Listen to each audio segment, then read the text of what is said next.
তো বন্ধুরা, আজ তো শনিবার, নিরামিষ আমার।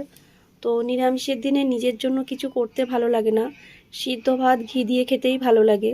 তো আজকে একটু এটা রান্নাটা করে নিচ্ছি। এটা মাঝে মাঝে করা হয় কোনো নিরামিষের দিনে, তো সব সময় আর ভালো লাগে না। তো অন্য কেউ খেতে চাইলে তখন অনেক কিছুই করে দেওয়া যায়, কিন্তু নিজের জন্য ভালো লাগে না। তো যাই হোক, অন্যরা খেলে পনিরের তরকারি, আরও অনেক রকমের নিরামিষ তরকারি আছে, সয়াবিনের তরকারি। ও, সয়াবিনের কথা বলতেই মনে পড়ে গেল, এটার মধ্যে তোমরা কিছু সয়াবিনও দিতে পারো। আর নানান রকমের সবজি, গাজর, ক্যাপসিকাম, পটল, নানান রকমের যা সবজি যার হাতের কাছে থাকবে সেগুলো দিতে পারো। আমার কাছে ছিল না, তাই আমি টমেটো, আলু আর মুগ ডাল আর লঙ্কা, নুন, হলুদ আর একটু